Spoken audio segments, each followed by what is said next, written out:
राधे राधे, जय श्री कृष्णा।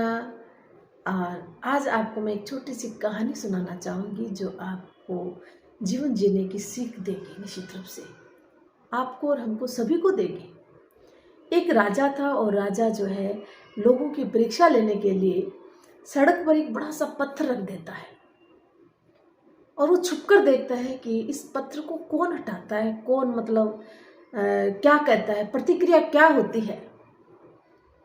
और वो रोज इस प्रकार से राजा वेश बदल के वहाँ जाता है और उस प्रतिक्रिया को देखने के लिए बड़े बड़े व्यापारी आते हैं, उद्योगपति आते हैं, वहाँ से आम जनता गुजरती है, परंतु पत्थर को कोई नहीं हटाता।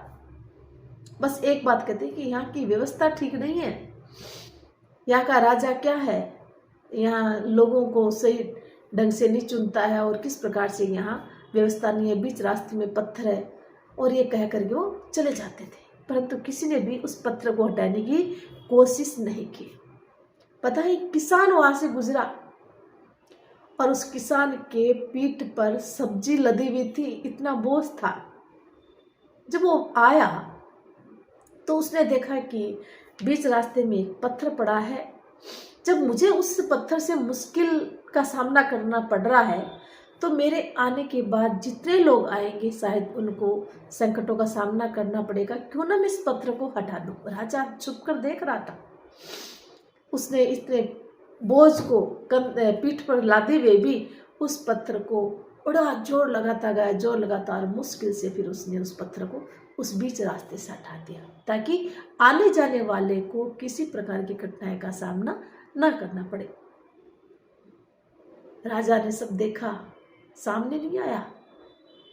जैसे पत्थर हटाया, उस पत्थर के नीचे एक सिक्कों की, सोने के सिक्कों की थैली पड़ी थी और उसमें लिखा था, जो ये पत्थर हटाएगा ये सिक्के उसी के हैं, वो उसका हकदार है। किसान बड़ा खुश हुआ और बोला कि देखो, आज ये जो भी है मुझे ये चीज़ मिली है। और तो कहने का उसमें ये भी लिखा है कि जो संकट रूपी उस पत्थर को हटाएगा, अवसर कल उसे प्राप्त होगा। तो छोटी सी कहानी है और इस कहानी से हमें क्या शिक्षा मिलती है? इस कहानी से हमें ये शिक्षा मिलती है कि जीवन में हम जब संकट में होते हैं, जब परेशानी में होते हैं, तो हम हालातों को दोष देते हैं, हम परिस्थितियों को दोष देते हैं।